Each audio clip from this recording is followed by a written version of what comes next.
Bienvenue à Dieu TV dans notre émission Mise à jour. Nous sommes aujourd'hui ici à Gagnières, au centre de la France, dans les Cévennes. Et aujourd'hui, nous avons le pasteur Tony sur le plateau. Bienvenue, pasteur Bienvenue, Tony oui. Sperandio. Oui, Ça va? oui, ça va bien, merci.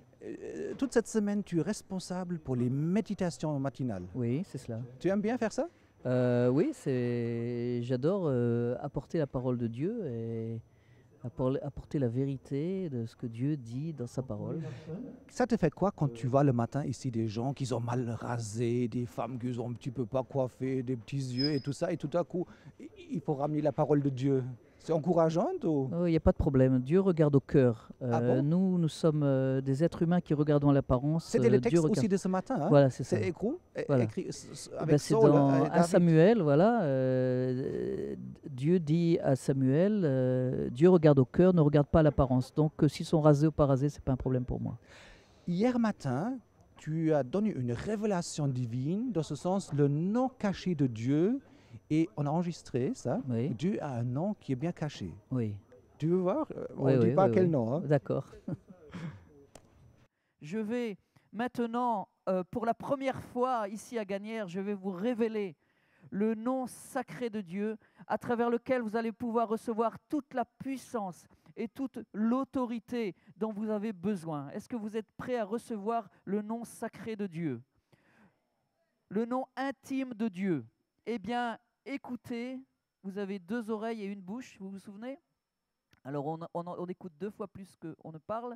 Et écoutez bien, je vais vous prononcer maintenant le mot sacré de Dieu. Approchez-vous, approchez-vous, approchez-vous. Votre oreille, écoutez bien. Voilà. Abba. Abba.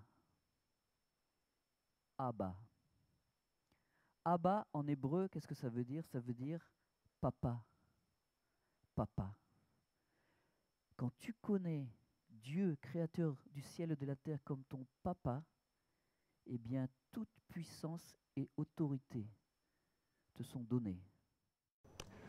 Pourquoi tu as eu cette révélation en quelque part que Dieu Abba, c'est tout simple, c'est pas compliqué. Oui, mais les choses simples d'habitude sont les choses les plus difficiles pour nous d'accepter, parce que nous cherchons toujours la complexité. Et Dieu est un Dieu d'intimité, et Dieu nous appelle à une relation proche. Et Abba, papa, Ouais. en fait, c'est le nom que Dieu veut que nous l'approchions. As-tu l'impression que de temps en temps, Dieu, Abba, Père, il dit « Allô Tony, ça va ?» Oui? Non. Ah oui, bien sûr. Tu as l'impression qu'il Oui, y a oui. quelque chose... Moi, je suis Non. je suis en relation avec mon papa et il me parle et je lui parle. Et on a une relation intime. Mais hier, tu avais un sujet... Alors, tu sais, ici, il y a un séminaire, ça ne nous dérange Oui. pas. Hein. C'est Andrea de Mégaphone, il donne son séminaire. Nous, on continue. Hein. Oui, oui, pas de problème. Hier, tu avais un sujet qui était assez hot. Tu avais parlé de la sexualité ici. Pendant les vacances, Oui. les gens sont en vacances. Et dans ton message, tu parles de la sexualité, des péchés de sexualité. Pourquoi? Alors d'abord, la sexualité, c'est un don de Dieu. C'est un don qui est précieux et cher. Quelque chose de positif, premièrement. Voilà, c'est quelque chose de très positif, la sexualité, parce que nous sommes des êtres sexuels créés à l'image de Dieu, mâle et femelle. Donc il y a une partie de nous qui est sexuelle. Et malheureusement, notre ennemi, Satan, eh bien, il veut toujours détruire les dons précieux de Dieu, les jeter à terre et en faire quelque chose qui est sale. Ouais. Et donc il faut restaurer cette image de la sexualité, quelque chose de bien, quelque chose de pur, mais dans le caractère de Dieu, qui est un caractère de fidélité et d'alliance. Ah, Donc, fidélité, alliance, Oui. c'est ça. Donc, un péché sexuel, c'est quoi un péché sexuel? voilà, un péché On sexuel. sort de cette alliance ou Voilà, quelque chose? c'est sortir de l'alliance, de l'alliance que Dieu a créée, l'alliance du mariage, l'alliance de l'union d'un homme et d'une femme, et donc tout péché sexuel est en fait manquer la cible, manquer la marque que Dieu appelle chaque personne à vivre dans la sainteté et dans une sainteté aussi sexuelle. Et dans la Bible, ça se trouve souvent. Donc, la première Église, elle avait déjà un petit peu, à l'époque la sexualité et les péchés sexuels, ça existe dans toutes les cultures. C'est pas quelque chose d'aujourd'hui. Voilà, Toutes les exactement. cultures, non? Exactement. C'est pour ça que Les Paul en Grecs, parle, voilà. même le sport tout nu et Exactement. tout. Donc, Paul en parle dans la l'adoration du prom- corps chez les Grecs, hein, Voilà. je veux dire. Ah ouais. Et Ça, c'est dans l'idolâtrie du l'homosexualité. corps chez les Ouais, Grecs. Voilà, ouais, c'est ça. ouais. Et donc, Paul le parle dans les Corinthiens et il parle de la sexualité, des péchés de sexualité. Il dit ne soyez pas surpris, mais ni les immoraux, ni les adultères entreront dans le royaume de Dieu. C'est très clair. Mais, mes chers pasteurs Tony, ici en France, tu n'es pas décalé avec ton sujet. Il y a une telle liberté dans les écoles, des filles de 15-16 ans qui ont plusieurs amis. Certains avec 16 ans, ils ont déjà avorté pour la première fois de leur vie. La France, c'est statistiquement sur la hit parade de l'Europe. Mhm. Il y a une telle liberté sexuelle que même on dit, j'ai entendu quelqu'un avec 21 années qui n'a jamais dormi avec quelqu'un, ben, il faut le mettre une fois avec une pute. Mhm. Mhm. Mais on n'est pas décalé que dans nos églises, on vit cette pureté, ou je sais pas, et que le monde autour de nous dit, mais non, on vit autre chose, les gars. Mhm. Moi, je ne sais pas ce qui se passe dans vos églises, mais moi, je sais ce que la parole de Dieu dit. Non, je parle de la population française, Oui. pas de l'église. Oui. Autour de nous, on vit autre Oui. chose. Oui. Les standards, les valeurs de Dieu restent les mêmes. Et Dieu est un Dieu de sainteté, et Dieu est un Dieu qui nous appelle à nous conserver dans la sainteté, aussi dans la fidélité sexuelle avec notre mari ou notre femme.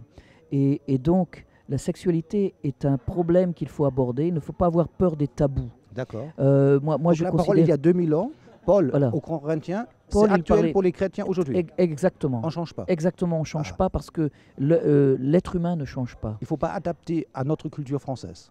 C'est Non, parce la que je parole crois de que la Dieu. culture française est une culture qui a rejeté Dieu, C'est juste. et donc les gens sont loin de Dieu. Et en fait, cette liberté, je n'appelle pas ça une liberté, j'appelle ça un esclavage. Parce que la liberté, ce n'est pas faire ce que l'on veut. La liberté, c'est faire le bien qu'on sait. Ah, tu as bien donc- changé. Ouais, donc- c'est pas liberté, c'est plutôt. C'est un esclavage. La liberté sexuelle, comme on l'entend dans le monde, Mhm. est un esclavage parce que les gens, ils deviennent obsédés par le Ouais. sexe, hein, et donc ils deviennent malades et ils ne peuvent pas se sortir. La liberté sexuelle devient comme une drogue. Pasteur, voilà. j'ai un petit extrait que tu expliques à ton public ici, justement là, Oui. que dans la Bible, on trouve le mot porno. Oui. Alors, un petit extrait. Et ici, dans 1 Thessaloniciens, il est dit que votre sanctification, c'est que vous vous absteniez de l'immoralité. On avait commencé à parler de l'immoralité. En grec, c'est porneia. Porneia, on a le mot porno. Hein. Ce sont tous les péchés sexuels. Et le péché, on avait parlé que c'était en fait rater la cible. Dieu nous a créés pour être saints. Dieu nous a créés pour être comme lui. Et péché, c'est simplement l'arti, on dit en hébreu l'arti, c'est-à-dire manquer la cible. Voilà. Donc, on a une autre cible, et puis on va dans cette autre cible. Alors, si la cible de Dieu est la vie, si la cible de Dieu est l'appel et ce dont pourquoi nous sommes créés, eh bien, manquer la cible, c'est simplement aller à la mort. C'est simplement aller dans un cul-de-sac. C'est simplement aller dans un endroit où tout d'un coup on réalise, eh bien non, il n'y a rien. Nous avons tous été tentés. Jésus, il a été tenté. Jésus, il a été tenté sexuellement. Il était célibataire jusqu'à l'âge de 33 ans.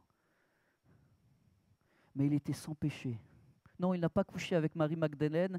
Tout ce truc de Vinci, le code de Vinci, c'est des histoires. Ne croyez rien dans ce qui est dit. Il était sans péché. Il n'est pas tombé dans le péché sexuel. Et c'est possible pour quelqu'un de célibataire de rester pur. C'est possible pour quelqu'un de célibataire de rester pur. Et si on n'est plus vierge, eh bien, il y a une seconde virginité, la virginité du Saint-Esprit, où on peut se donner au Seigneur, on peut demander pardon pour tout ce qui s'est passé, pour tout ce que les personnes ont fait à nous et pour tout ce que nous avons fait aux autres personnes, et revenir. Et Seigneur, je veux, à partir d'aujourd'hui, te rester pur jusqu'au mariage. Alors, on trouve ce mot dans la Bible, et même après le mot pornographie, explique un Voilà. petit peu. Alors le mot immoralité sexuelle en grec dans le Nouveau Testament, c'est pornéa. Pornéa, d'où vient le mot porno. Donc il y a pornographia, la graphie ça veut dire l'écriture ou l'image de la pornéa, le péché sexuel. Donc c'est On le trouve. plusieurs fois en grec dans le Nouveau Testament.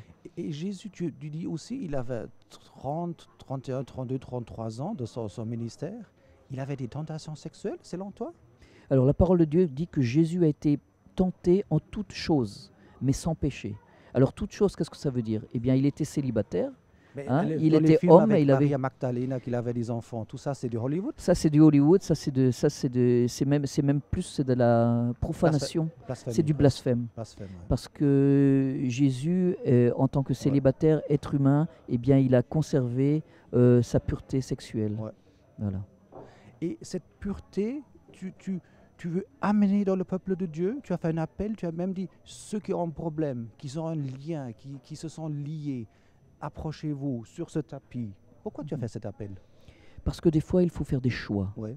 Dieu nous appelle à faire des choix et des engagements.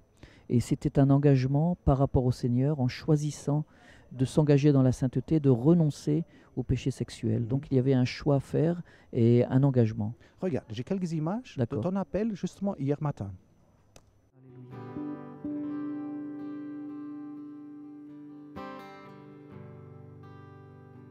Quand je vois la beauté d'un coucher de soleil, un art si raffiné révèle tes merveilles.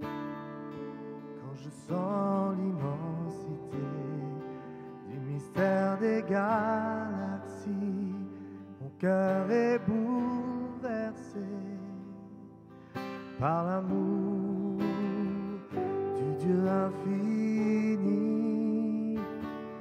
Comment te dire merci? Comment ne pas t'abandonner, ma vie?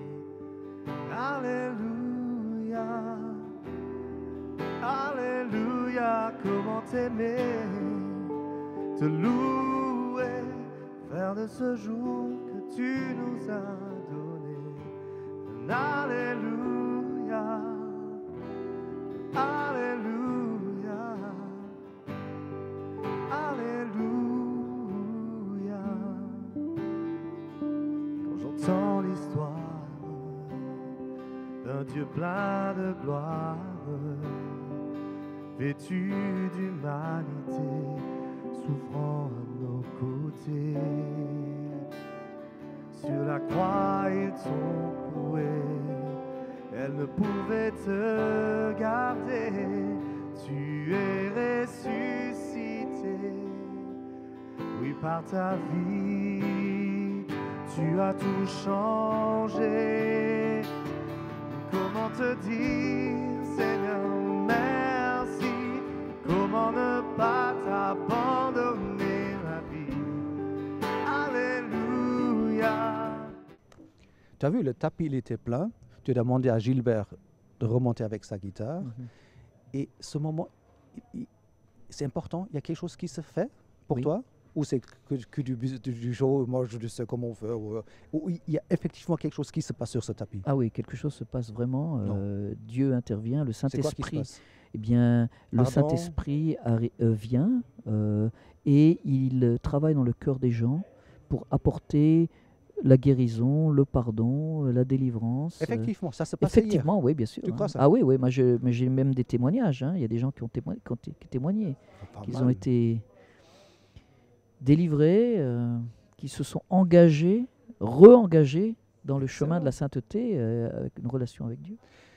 Cher pasteur Tony Sperandeo, Oui. j'ai entendu et compris que tu es pasteur en Israël. Oui. C'est quelque chose qui n'est pas très habituel. Tu parles bien français, tu as le passeport et tu as un passeport israélien. Comment ça se fait qu'on te trouve en Israël? Alors, ça fait déjà 31 ans que j'habite en Israël. joli contrat, oui. Voilà. Donc, je suis né en France. Ma mère est française, mais je suis citoyen israélien. Et je suis venu parce que Dieu m'a appelé à... Ça, c'est des gros mots. Dieu m'a appelé. Dieu Oui. m'a appelé d'être scellé par Dieu. Dieu m'a appelé de marier. Et Dieu m'a appelé à aller en Israël. Dieu m'a appelé de... mais attends, qu'est-ce que ça veut dire, Dieu t'a appelé? Allô, Tony, va en Israël. C'est un petit peu, Oui, non? exactement. Non. Si. Ah ouais? Ah oui, oui, oui.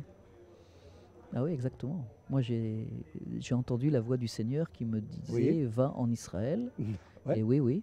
Et ça se Et confirme quand je lui ai, 30 ans? voilà, quand je lui ai demandé quel est le plus grand besoin en Israël, eh bien, il m'a dit je n'ai pas de berger en Israël. Voilà. Et donc, je lui ai dit bien Seigneur, je veux être ton berger en Israël. Excellent. Et voilà, je suis venu en Israël il y a 31 Et pasteur ans. veut dire berger. Donc, Pasteur, ça veut dire berger, voilà. C'est et ça. tu es pasteur berger. Je et tu suis as créé berger une- d'une communauté de juifs messianiques. Ce sont des juifs qui croient que Jésus est leur Messie et leur Seigneur. On a commencé dans notre maison, dans notre salon avec 3 familles. Maintenant, nous sommes plus de 200 avec des enfants. Et c'est une communauté qui grandit. Une communauté parmi 80 autres communautés de juifs messianiques en Israël. J'ai un petit extrait de ce message de ce matin. Tu dis justement aimez vos ennemis. Un petit extrait. Et c'était comme il y avait une chape de plomb au plafond. Et tout d'un coup, le Seigneur nous a donné une parole de connaissance. Je vais partager avec vous cette parole de connaissance qui se trouve dans Matthieu chapitre 5, verset 44. Et c'est une parole que j'ai entendue des centaines de fois. Hein, mais pour la première fois, je l'ai reçue dans mon cœur. Et voici ce que cette parole dit. Aimez vos ennemis. Bénissez ceux qui vous maudissent. Faites du bien à ceux qui vous maltraitent et qui vous persécutent, afin que vous soyez fils de votre Père qui est dans les cieux. Bénissez ceux qui vous persécutent. Bénissez et ne maudissez pas. Et cette parole est rentrée dans mon cœur et j'ai dit au Seigneur, mais Seigneur, qu'est-ce que ça veut dire aimer mon ennemi? D'abord, c'est qui mon ennemi? Eh bien, mon ennemi, c'est celui qui voulait tuer ma fille. C'est celui qui voulait tuer ce jeune garçon de notre assemblée. Ce sont ces jeunes musulmans qui, pour un mensonge, sont prêts à mourir. Ils pensent que tuer un juif, c'est aller au paradis, alors que Dieu dit, je bénirai celui qui bénit Israël, je maudirai celui qui maudit Israël. Il semble que Dieu a te parlé, ou tu as eu cette révélation quelque part, justement avec les attentats, hein, des bombes qui s'explosent. C'était en 2000? Voilà, c'était il y a une dizaine d'années, quand il y avait une très grande vague de terrorisme. Eh bien, on a été interpellé par le besoin de faire quelque chose et on était vraiment sans réponse. Et puis Dieu nous a demandé de prier pour nos ennemis. Oui. Mais Intercéder déjà? Voilà, intercéder. Mais comment on peut prier pour quelqu'un qu'on n'aime pas? Et donc Dieu a dû travailler dans nos cœurs, nous délivrer de toute la peur, toutes les craintes, tous les préjudices. Et les résultats de Cet amour, oui. Voilà, on a reçu un amour pour les musulmans, pour les terroristes, et on a commencé à vouloir leur apporter la bonne nouvelle, parce que la bonne nouvelle du salut, c'est une nouvelle qui transforme nos ennemis en amis. Ce matin, tu as dit justement les premiers chrétiens, ils ont aimé leurs ennemis, les Romains qui étaient de la force occupante. Après les Romains, ils ont allé vers les Celtes des Gaulois, vers les Germains. Pourquoi cette approche que le chrétien, il va vers l'ennemi? C'est quand même bizarre. Non? Ça, c'est bizarre, mais ça, c'est la sagesse de Dieu qui dépasse toute compréhension, parce que Dieu veut utiliser toujours les contraires. C'est-à-dire, il veut toujours utiliser la personne qui est différente de nous pour nous amener dans son royaume. Et c'est en fait la nature du royaume de Dieu, qui est un royaume de toute race, de toute tribu, de toute langue, hein, quand on le voit dans le livre de l'Apocalypse. Et donc ça, c'est la richesse qu'il y a, que toute la création, en fait, est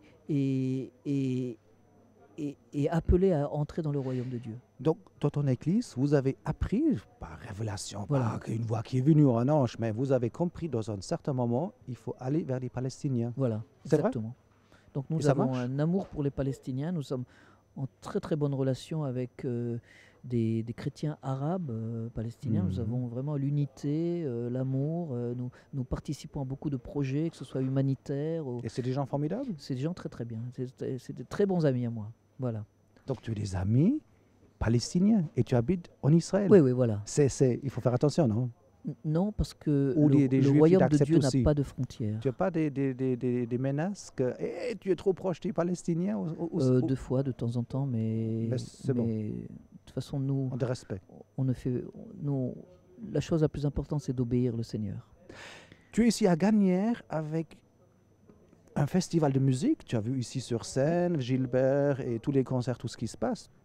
Tu as un cœur pour la musique? Non, moi, Je vois ici même les CD. J'adore la musique, je suis Non. musicien moi-même, Tu composes? auteur-compositeur. Oui, auteur-compositeur. Qu'est-ce que tu composes? Je compose des chants de louange en hébreu, Non, en qui sont hébreu? chantés en Israël, voilà. Et puis, samedi matin, vous aurez le temps.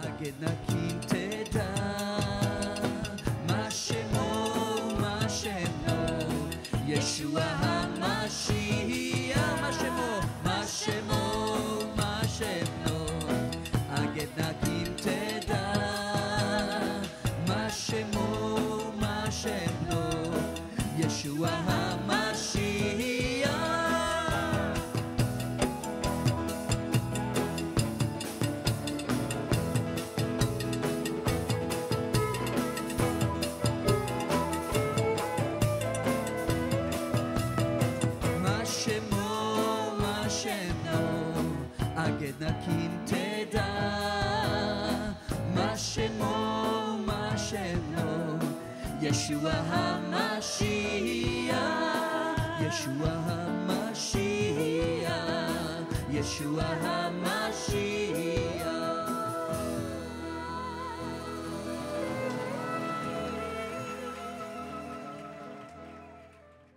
Et là, c'est quoi? Alors j'ai ramené quelques CD. Ici, c'est quelques On peut CD. les acheter? Oui, c'est des.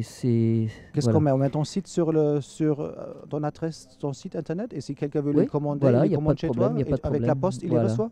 Les CD peuvent être commandés, Oui. voilà. Ok, alors on pas va. de problème. Et- D'accord.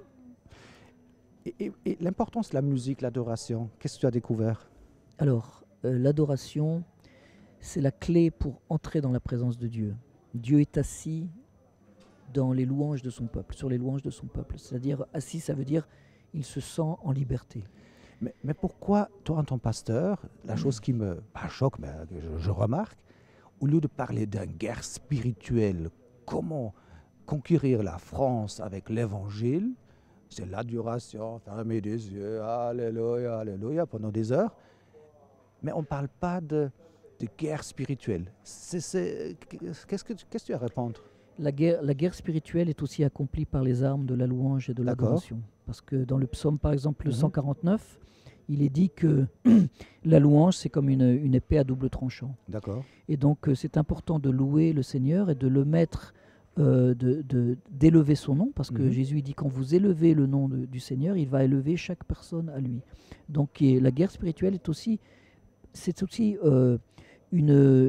un instrument de louer le Seigneur et de l'adorer. C'est dans le livre des Chroniques où on voit que la guerre qu'il y avait entre les ennemis d'Israël et Jéhoshaphat, eh bien, les Lévites sont venus devant, ils ont loué le Seigneur et Dieu a donné la victoire aux enfants d'Israël. Donc, pour toi, ce n'est pas une exagération qu'on pousse trop louange dans les cultes ici. C'est un bon équilibre, c'est juste? Moi, je crois qu'il faut... je pose la question, hein, parce que moi, je suis journaliste, je ne suis pas musicien, hein, je ne suis pas un compositeur comme toi. Hein. La louange, ça fait partie des armes spirituelles du disciple de Jésus, mais c'est aussi un outil, un instrument pour se rapprocher de Dieu par la louange, parce qu'il est dit, il est bon de louer le Seigneur. Donc on fait ce qu'il nous dit de faire, de le louer, mais aussi de proclamer sa parole. Parce que la musique est un véhicule, mais ça dépend ce qu'on met dans ce véhicule. Les chants, c'est des textes bibliques, et c'est une confession, et il y a quelque chose. Okay. Voilà, la parole de Dieu est vérité et change les cœurs. J'ai l'impression que tu dois revenir sur ce plateau à un moment ou l'autre, où nous, avec Dieu TV, on vient en Israël pour faire quelques programmes avec toi, avoir un ami francophone en Israël. Que penses-tu? Pas de problème. Okay. Bienvenue. C'était un plaisir de parler avec toi. Merci. Et peut-être en se quittant, on va lancer un petit peu de musique avec Gilbert, qui était avec toi sur le même estrade. Ok. À la prochaine et shalom. Shalom. Seigneur, nous t'apportons devant toi toutes les choses qui font partie du passé, qui font partie de la mort, qui font partie du deuil. Et Seigneur, Nous voulons enterrer, Seigneur, tout ce qui appartient à la mort, tout ce qui appartient au passé, tout ce qui appartient au deuil. Seigneur, vous voulons enterrer. Ici, il y a un jardin de la vie, ici, Seigneur. Et tu nous demandes de déposer. Venez à moi ceux qui sont fatigués, que ceux qui sont chargés, ceux qui portent des fardeaux. Et je vous donnerai ma paix. Je vous donnerai la paix de vos âmes. Et aujourd'hui, Seigneur, nous déposons ces fardeaux au nom de Jésus. Nous déposons ces fardeaux maintenant.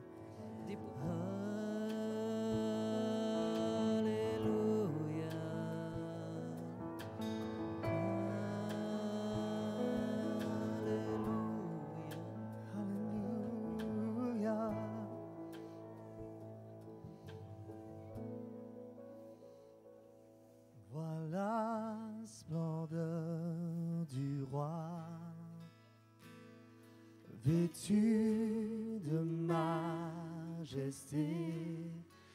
La terre est dans la joie, la terre est dans la joie. C'est lui et seul vrai Dieu, Père, Fils et Saint-Esprit. Le lion et l'agneau, le lion et l'agneau. Car Dieu est si grand. Chantons-le. Nous chantons. Oh Dieu, tu es grand. Tous verront, oh Dieu. Combien tu es grand. Combien tu es grand.